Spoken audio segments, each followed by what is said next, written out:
ಇವತ್ತು ಫುಲ್ಲು ತಲೆನೋವು ಬಂದುಬಿಟ್ಟಿತ್ತು. ನೀವು ಆಗಲೇ ಪಾತ್ರೆ ತೊಳಿಬೇಕಾದ್ರೆ ನೀವು ಅಬ್ಸರ್ವ್ ಮಾಡಿದ್ರೆ ನಾನು ಸ್ಪೆಕ್ಸ್ ಹಾಕ್ಕೊಂಡಿದ್ದೀನಿ.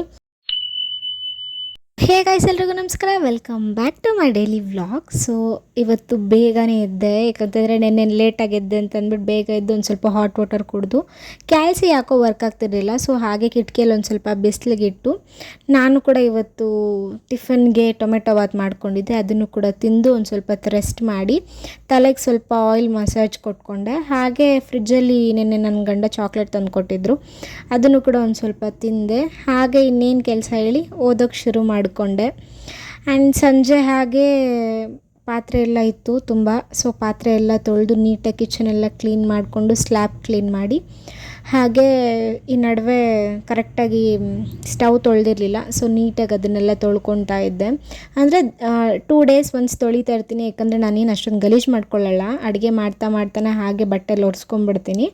ಸೊ 2 days ಒನ್ಸ್, ಇಲ್ಲಾಂತಂದರೆ 2 ದಿನ 3 ದಿನಕ್ಕೆ ಒಂದ್ಸಲ ಈ ಥರ ಒರೆಸ್ಕೊತಾ ಇರ್ತೀನಿ. ಸೊ ಅದೆಲ್ಲ ಕ್ಲೀನ್ ಮಾಡಿಕೊಂಡು ನಾನು ಕೂಡ ಸ್ನಾನ ಮಾಡಿಕೊಂಡು ಬಂದೆ. ಆ್ಯಂಡ್ ತಿರ್ಗಾ ಇನ್ನೊಂದು ಸಲ ಎತ್ಕೊಂಡೆ. ಬೆಳಗ್ಗೆ ಒಂದು 3 to 4 hours ಓದ್ಕೊಂಡೆ. ಇವತ್ತು ಫುಲ್ಲು ತಲೆನೋವು ಬಂದುಬಿಟ್ಟಿತ್ತು. ನೀವು ಆಗಲೇ ಪಾತ್ರೆ ತೊಳಿಬೇಕಾದ್ರೆ ನೀವು ಅಬ್ಸರ್ವ್ ಮಾಡಿದ್ರೆ ನಾನು ಸ್ಪೆಕ್ಸ್ ಹಾಕ್ಕೊಂಡಿದ್ದೀನಿ.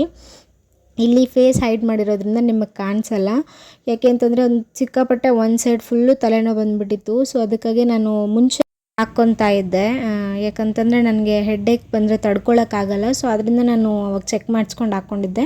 ಅಂದರೆ ತಲೆನೋವು ಬಂದಾಗ ಮಾತ್ರ ಹಾಕ್ಕೊತೀನಿ. ಸೊ ಇವತ್ತು ಸ್ವಲ್ಪ ಇತ್ತು ಹಾಕ್ಕೊಂಡು, ಹಾಗೆ ಸಂಜೆ ಹಂಗೆ ಕೂಡ ಒಂದು 2 hour ಓದ್ಕೊಳ್ಳೋಣ ಅಂತಂದ್ಬಿಟ್ಟು ಓದ್ಕೊಂಡು ನನ್ನ ದಿನನ ಇಲ್ಲಿ ಮುಗಿಸ್ದೆ ಅಂತ ಹೇಳ್ತಾ ಬಾಯ್ ಎಲ್ರಿಗೂ ಟಾಟಾ.